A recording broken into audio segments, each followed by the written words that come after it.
नमस्कार, मैं Ravish Kumar. Supreme court ने 10 जुलाई को बिहार में चल रहे वोटर लिस्ट के विशेष गहन पुनरीक्षण पर रोक नहीं लगाई है। कोर्ट ने कहा कि याचिकाकर्ता इस समय रोक लगाने की मांग नहीं कर रहे हैं। कोर्ट में आज आयोग सवालों से घिर गया। कई सवालों के जवाब देते नहीं बना तो 28 जुलाई तक के लिए उसे समय दिया गया है। इन सवालों से कहीं नहीं लगता कि कोर्ट में चुनाव आयोग को राहत मिली है या उसके फैसले को क्लीन चिट मिल गई है। कम से कम आज ऐसा नहीं हुआ है। जो बड़ी बात हुई है वह यह कि सुप्रीम कोर्ट ने आयोग को सुझाव दिया है कि आप आधार कार्ड, वोटर आई कार्ड और राशन कार्ड को भी बिहार के गहन पुनरीक्षण में प्रमाण पत्र के रूप में स्वीकार करें। कांग्रेस, राजद सहित विपक्षी दल पहले दिन से इसकी मांग कर रहे हैं। कह रहे हैं कि जो दस्तावेज मांगे गए हैं वो लोगों के पास नहीं हैं, जो लोगों के पास हैं वही मान्य नहीं किया जा रहा है। खुद जस्टिस सुधांशु धूलिया ने कह दिया कि चुनाव आयोग जो दस्तावेज मांग रहा है अगर उनसे मांगा जाए तो वे नहीं दे पाएंगे। अब बताइए, भारत के सुप्रीम कोर्ट के जस्टिस धूलिया कह रहे हैं कि आपने जितना समय दिया है उतने समय में तो ये दस्तावेज बिल्कुल नहीं दे पाएंगे। उन्होंने यह भी कहा कि जमीन पर जो हालात हैं मैं आपको बता रहा हूं। सुप्रीम कोर्ट की बेंच चुनाव आयोग को अगर जमीन की हालत बताए तो क्या आप कह सकते हैं कि कोर्ट से राहत मिली है? कोर्ट ने कहा कि आप उन दस्तावेजों को मांग रहे हैं जो लोगों के पास नहीं है। यह हालत हो गई आज चुनाव आयोग की। आप यह भी सोचिए कि आयोग जो दस्तावेज मांग रहा है अगर उनमें से एक दस्तावेज सुप्रीम कोर्ट के जस्टिस नहीं दे सकते हैं तो बिहार की करोड़ों जनता के साथ कितना बड़ा जुल्म हो रहा है। अचानक से लोगों को डोमिसाइल सर्टिफिकेट बनाने में झोंक दिया गया है। इसी के साथ चुनाव आयोग को 28 जुलाई से पहले 3 सवालों के जवाब भी सुप्रीम कोर्ट को देने होंगे। चुनाव आयोग को विशेष गहन पुनरीक्षण कराने का अधिकार है या नहीं? चुनाव आयोग ने जो प्रक्रिया अपनाई है उसका आधार क्या है? ठीक चुनाव से पहले इस समय यह क्यों किया जा रहा है? तीनों ही सवाल 25 जून से संविधान के जानकार, पत्रकार, विपक्ष के नेता उठा रहे हैं। कई लेख लिखे जा चुके हैं, लेकिन इन 3 बुनियादी सवालों का जवाब देने के लिए आयोग को इतना समय क्यों चाहिए था? 18 दिन मिला है। जिन सवालों को लेकर पिछले 16 दिनों से सवाल उठ रहे हैं, आज ही वह इन सवालों के जवाब के साथ क्यों नहीं हाजिर हुआ? चुनाव आयोग के पास इनके जवाब तुरंत हाजिर होने चाहिए थे। बताइए, जिन नियमों के तहत आयोग काम करता है उन्हीं नियमों की जानकारी देने के लिए आयोग को इतना समय चाहिए? सुप्रीम कोर्ट में सुनवाई के दौरान चुनाव आयोग की दलीलों को सुनकर याद आने लगा कि इसी तरह ईडी के केस में जमानत नहीं देने को लेकर सरकार के वकीलों के पास कोई तर्क होता नहीं था। बाद में जवाब देने के नाम पर समय मांग लिया जाता था। तब भी उनकी दलीलें कुछ महीने तक ही टिक पाई और कई लोग इसकी वजह से लंबे समय तक जेल में रहे। मगर जमानत के मामले में ईडी के वकीलों को हार खानी पड़ी। इस मामले में क्या होगा नहीं कह सकता, लेकिन चुनाव आयोग की दलीलों को देखकर ईडी के मामलों के समय बनाए गए हमारे अनगिनत वीडियो की याद आ गई। ईडी के वकीलों के पास कोई ठोस जवाब नहीं होता था, कोर्ट का सवाल सख्त होता था, फिर भी सुनवाई की तारीख बढ़ जाती थी। सुप्रीम कोर्ट में जस्टिस सुधांशु धूलिया और जस्टिस जॉयमाला बागची की बेंच के सामने बिहार में वोटर लिस्ट के पुनरीक्षण अभियान को लेकर सुनवाई चल रही थी। अब अगली सुनवाई 28 जुलाई को हो सकती है। क्या चुनाव आयोग आधार कार्ड, वोटर आई कार्ड और राशन कार्ड पर सुप्रीम कोर्ट का सुझाव मानेगा?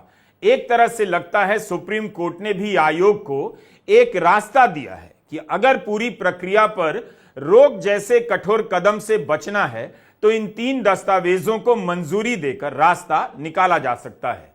सुप्रीम कोर्ट ने आयोग से साफ साफ कह दिया, अगर आपको मतदाता सूची के गहन पुनरीक्षण के तहत नागरिकता की जांच करनी थी तो आपको यह काम पहले करना चाहिए था, आपने थोड़ी देर कर दी। जस्टिस धूलिया ने कहा कि यह बहुत ही महत्वपूर्ण मुद्दा है और लोकतंत्र की जड़ को प्रभावित करता है। चुनाव आयोग ने कहा कि उसके अधिकारों को चुनौती दी जा रही है, बल्कि प्रक्रियाओं को भी चुनौती दी जा रही है। याचिकाकर्ताओं ने कहा कि किसी भी नियम में चुनाव आयोग को ऐसा करने का अधिकार नहीं दिया गया है और इतने कम समय में यह काम करना गलत है। जस्टिस धूलिया ने चुनाव आयोग से कहा कि याचिकाकर्ता आपसे पूछ रहे हैं कि आप जो कर रहे हैं वह ना तो वोटर लिस्ट की समीक्षा है और ना ही गहन समीक्षा है, विशेष गहन पुनरीक्षण कर रहे हैं जिसका जिक्र कानून की किताब में नहीं है और आप तो नागरिकता पर सवाल उठा रहे हैं। इस सुनवाई में चुनाव आयोग की तरफ से जो दलील दी गई और जिस तरह से दलील दी गई वह सिहरन पैदा करती है। आयोग के वकील राकेश द्विवेदी ने याचिकाकर्ताओं से कह दिया इनमें से कोई बिहार का वोटर नहीं है। इस बात का क्या मतलब है? अगर बिहार का कोई याचिकाकर्ता नहीं होगा तो बिहार में क्या कुछ भी किया जा सकता है? एडीआर और पीयूसीएल की क्या विधानसभा तय की जाएगी कि इसके वकील जिस विधानसभा के वोटर होंगे उसी को लेकर मुकदमा कर सकते हैं? हमारा सवाल है कि चुनाव आयोग ने ही कहा है कि पूरे देश में विशेष गहन पुनरीक्षण हो रहा है, बिहार से शुरुआत हो रही है, तब इस सवाल का क्या मतलब था कि याचिकाकर्ताओं में से कोई बिहार का वोटर नहीं? जिस तरह से आयोग ने अपनी बात रखी वह लोकतंत्र के भविष्य को लेकर सवाल पैदा करता है। आयोग के वकील राकेश द्विवेदी ने association for democratic reform ADR के बारे में कह दिया कोर्ट ने हाल ही में इन्हें फटकार लगाई है और एडीआर फिर से वही कर रहा है। इस पर जस्टिस जयमाला बागची ने कहा कि यह कोई बड़ी आपत्ति नहीं है और यह आपका मजबूत पॉइंट भी नहीं है, कुछ मजबूत दलील दीजिए। बिहार के वोटर लिस्ट पर हमारा यह 8वां वीडियो है। सुप्रीम कोर्ट में सुनवाई किन बिंदुओं पर हो रही है, किस तरफ से क्या कहा जा रहा है, उन बातों को विस्तार से जानना जरूरी है, इसलिए इस वीडियो को ध्यान से गंभीरता से सुनिए। बिहार में जमीन से जो खबरें मिल रही हैं और दिल्ली में जो बातें हो रही हैं उनमें जमीन आसमान का अंतर है।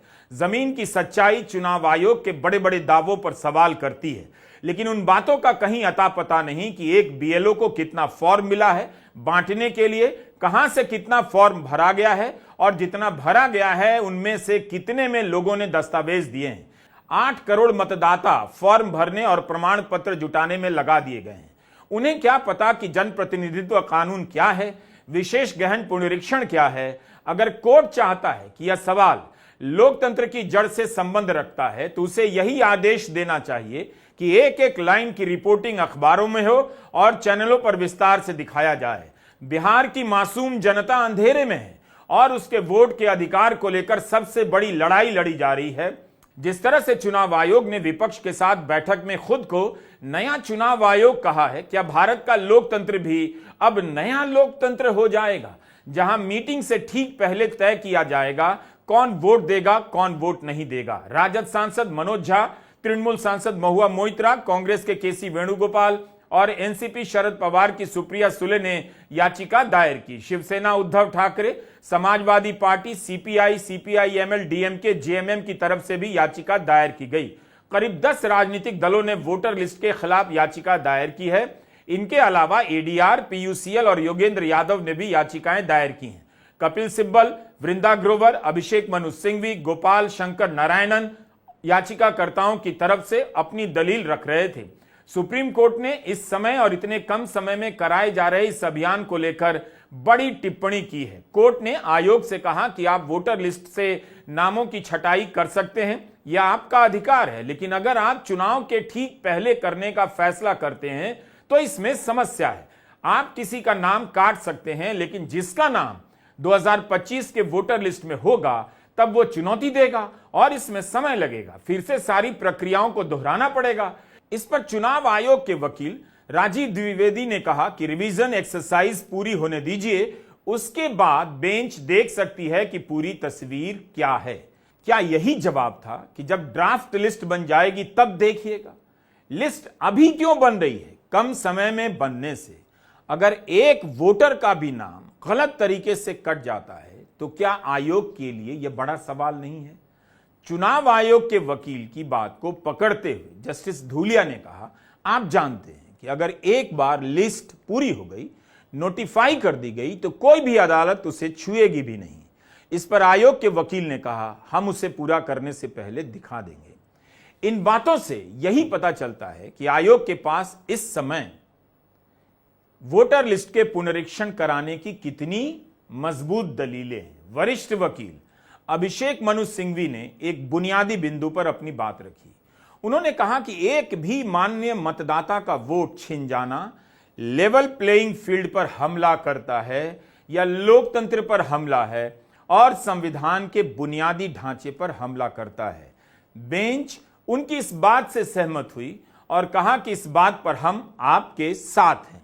सिंघवी ने सवाल किया कि इस कार्रवाई का फोकस चुनाव पर क्यों है। जस्टिस बागची ने कहा, लोक प्रतिनिधित्व अधिनियम के सेक्शन 21 का सब सेक्शन 3 समय से बाध्य नहीं है। उसमें यह भी नहीं लिखा है कि किस तय तरीके से आपको रिवीजन कराने, यही लिखा है कि आयोग को जो तरीका उचित लगे उस तरीके से किया जाएगा। हम यही देखना चाहते हैं कि क्या यह बात चुनाव आयोग को किसी प्रकार की छूट देती है। इस पर सिंघवी ने कहा, यह इस तरह से नहीं किया जा सकता कि लोगों के मतदान करने का अधिकार उनसे छिन जाए। एडीआर की तरफ से वकील गोपाल शंकर नारायणन ने कहा कि चुनाव आयोग जो गहन पुनरीक्षण कर रहा है वह एकदम से नया कदम है। बिहार के 7.9 करोड़ लोगों को इस प्रक्रिया से गुजरना है। विशेष गहन पुनरीक्षण का जिक्र ना तो कानून में है ना नियमों में है। भारत के इतिहास में यह पहली बार किया जा रहा है। गोपाल शंकर नारायणन ने यह भी कहा कि चुनाव आयोग 30 दिनों के भीतर 8 करोड़ लोगों के वोटर लिस्ट का पुनरीक्षण कर लेना चाहता है और इसके लिए 11 दस्तावेज मांग रहा है। वोटर आई कार्ड भी स्वीकार नहीं करता। आयोग माता पिता का प्रमाण पत्र मांग रहा है। उन्होंने अपनी दलील में कहा कि चुनाव आयोग के अनुसार 2003 के मतदाता सूची में जिसका नाम है उन्हें कागज नहीं देने होंगे, लेकिन उन्हें भी एक नया फॉर्म जमा करना होगा। अगर वह फॉर्म नहीं जमा करते हैं तो वह भी मतदाता सूची से बाहर हो जाएंगे। बाकियों को 11 प्रकार के प्रमाण पत्रों में से किसी एक प्रमाण के माध्यम से अपनी नागरिकता को साबित करना होगा। कपिल सिब्बल ने कहा, यह समझने की जरूरत है कि आयोग क्या कर रहा है। आयोग कह रहा है अगर आप फॉर्म नहीं भरेंगे तो वोट नहीं दे सकेंगे। इस पर जस्टिस धूलिया ने कहा, क्या यह आयोग के अधिकार में नहीं आता कि पूछे जो व्यक्ति योग्य नहीं है वो वोट नहीं कर सकता और जो वोट करने योग्य है उसी का नाम सूची में होना चाहिए। इसके लिए उन्हें नागरिकता देखनी होगी क्योंकि केवल नागरिक ही वोट कर सकता है। जस्टिस धूलिया की इस बात पर कपिल सिब्बल अब कहते हैं कि अपनी नागरिकता को साबित करने की जिम्मेदारी मेरी नहीं है। मुझे मतदाता सूची से हटाने से पहले आयोग को यह बताना होगा कि उनके पास ऐसा कोई कागज है जो यह साबित करता है कि मैं नागरिक नहीं हूं। सिब्बल ने कहा कि इस समय वोटर लिस्ट से मेरा नाम कट जाता है। मुझे जो आर्टिकल 19 के तहत अधिकार मिले हैं वह सब छिन जाएगा, मेरी नागरिकता चली जाएगी। जस्टिस धूलिया ने पूछा कि चुनाव आयोग वही कर रहा है जो संविधान के अनुसार उसका अधिकार है, तो आप नहीं कह सकते कि आयोग वह कर रहा है जो नहीं करना चाहिए। इस पर एडीआर की तरफ से गोपाल शंकर नारायणन ने कहा, आयोग वही कर रहा है जो उसे नहीं करना चाहिए। यहां 4 स्तर पर आयोग उल्लंघन कर रहा है। यह कार्रवाई पूरी तरह से मनमानी और भेदभावपूर्ण है। कुछ लोगों को रिवीजन में शामिल होने की जरूरत नहीं। सबसे बड़ी बात यह है कि इस कार्रवाई का कानून में कोई आधार नहीं। आयोग ने कहा 2003 तक जिनका नाम आ गया है उन्हें परेशान होने की जरूरत नहीं, सिर्फ फॉर्म जमा करा दें। इन्होंने एक बनावटी अंतर बना दिया जिसकी इजाजत कानून नहीं देता। जस्टिस धूलिया ने पूछा कि नियम क्या कहते हैं। क्या नियम कहता है कि चुनाव आयोग को समय समय पर विशेष गहन पुनरीक्षण करना होगा? कब करना होगा? क्या उन्हें करना ही है या उनके विवेक पर निर्भर करता है? अब इस सवाल को आपको समझना चाहिए। इसी सवाल पर संविधान के कई जानकारों ने चुनौती दी है कि आयोग के पास विशेष गहन पुनरीक्षण का अधिकार नहीं है। नियमों में इसका कोई प्रावधान नहीं। हमने आपको पहले के कई वीडियो में बताया है। इस सवाल पर एडीआर के वकील गोपाल शंकर नारायणन ने कहा कि सेक्शन 14 के तहत तारीखें बताई गई हैं, 1 जनवरी, 1 अप्रैल, 1 जुलाई या 1 अक्टूबर। हर साल इन तारीखों के पहले मतदाता सूची का रिवीजन कर लिया जाना चाहिए। अगर आयोग को समीक्षा करनी है तो उसे इनमें से किसी एक तारीख का चुनाव करना पड़ेगा और चुनाव आयोग सभी राज्यों के लिए हर साल समरी रिवीजन का काम करता रहा है। एक तो बात है कि क्या नियम में विशेष गहन पुनरीक्षण का प्रावधान है, तो इसका विरोध करने वाले वकीलों का तर्क है। तथ्य भी है कि नियमों में चुनाव आयोग को ऐसा कोई अधिकार नहीं दिया गया है। जब गोपाल शंकर नारायणन ने यह बात कह दी तब जस्टिस धूलिया ने कहा, क्या आप चुनाव आयोग की शक्तियों को चुनौती नहीं दे रहे? इस पर गोपाल शंकर नारायणन ने कहा, नहीं, हम उनकी शक्तियों को चुनौती नहीं दे रहे, लेकिन जिस तरह से बिहार में पुनरीक्षण करवाया जा रहा है हम उसे चुनौती दे रहे हैं। वो जो भी रिवीजन करवाए उसे तय प्रक्रिया के अनुसार ही करवाना होगा। इस पर जस्टिस धूलिया ने जब कहा कि आयोग ऐसा कर रहा है, तब गोपाल शंकर नारायणन ने कहा, नहीं, ऐसा नहीं है, आयोग ऐसा नहीं कर रहा है। इस पहलू पर आप द हिंदू अखबार में पीडीटी आचार्य का लेख पढ़ सकते हैं।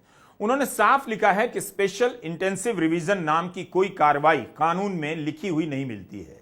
चुनाव आयोग सिर्फ स्पेशल रिवीजन करवा सकता है, वह भी किसी निर्वाचन क्षेत्र में, उसके एक छोटे से हिस्से में, या पूरे निर्वाचन क्षेत्र में।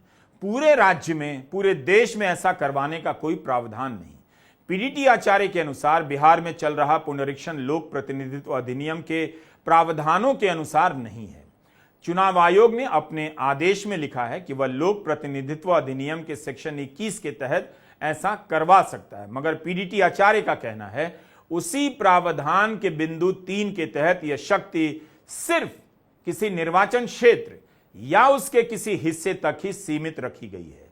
सुप्रीम कोर्ट के सामने सारे सवाल जो उठ रहे थे, कोर्ट के सामने लाए जा रहे थे, ये वही सवाल है जिन्हें चुनाव आयोग भ्रामक बता रहा है। आप इसे ठीक से समझें, इसके लिए जरूरी है कि आप यह हिस्सा भी देखें। 4 दिनों में चुनाव आयोग ने विपक्ष के 5 नेताओं के बयानों को 6 बार भ्रामक बताया। आमतौर पर यह काम पीआईबी की फैक्ट चेक यूनिट करती है, लेकिन इस बार चुनाव आयोग की कार्रवाई दिखा रही है कि वह विपक्ष के नेताओं से भिड़ रहा है, मिसलीडिंग का ठप्पा लगा रहे हैं। मल्लिकार्जुन खड़गे, तेजस्वी यादव, मनोज कुमार झा, सागरिका घोष, सुप्रिया श्रीनेत, योगेंद्र यादव, जगदीप छोकर द्वारा किए गए पोस्ट पर जाकर लिख रहा है कि भ्रामक जानकारी है, और खंडन भी लिख रहा है। जो सवाल अदालत में उठाए गए उनमें से कुछ सवाल ट्विटर पर भी उठाए गए जिन्हें आयोग ने भ्रामक कह दिया। तेजस्वी यादव ने जल्दबाजी को लेकर सवाल किया, लंबे चौड़े ट्वीट में दावा किया कि जमीन पर कई तरह की अनियमितताएं देखी जा रही हैं, बीएलओ खुद उन्हें बता रहे हैं। इस पर आयोग ने भ्रामक होने का ठप्पा लगा दिया, कह दिया राजद के खुद के बीएलए जमीन पर काम कर रहे हैं, 4 करोड़ फॉर्म जमा किए जा चुके हैं। क्या यह तेजस्वी के सवाल का जवाब है? जबकि कोर्ट में यही सवाल फिर से उठा और अखबारों में भी खबरें छप रही हैं। यह सब इसलिए बता रहा हूं कि आप पूरे मामले को कोर्ट में सुनवाई से ही जोड़कर ना देखें। सुनवाई के बाहर अखबारों में क्या छप रहा है, सवाल क्या उठ रहे हैं, उन सवालों को भी समझें। बिहार के लोगों ने प्रभात खबर, दैनिक भास्कर, हिंदुस्तान, जागरण का नाम सुना है, लेकिन इस अभियान को लेकर जो सवाल उठ रहे हैं, कानून में अधिकार है या नहीं, इसकी पड़ताल कौन कर रहा है? रिपोर्टर्स कलेक्टिव स्क्रोल वायर कर रहा है। 10 जुलाई को स्क्रोल के आयुष तिवारी ने रिपोर्ट छापी है जिसमें बताया गया है कि 2003 के आदेश में क्या कागज मांगे गए, इस पर कोई स्पष्टता ही नहीं। 2 हफ्ते से पुनरीक्षण चल रहा है, आयोग के पुराने आदेश और उसके नियमों की कॉपी तक नहीं मिल रही।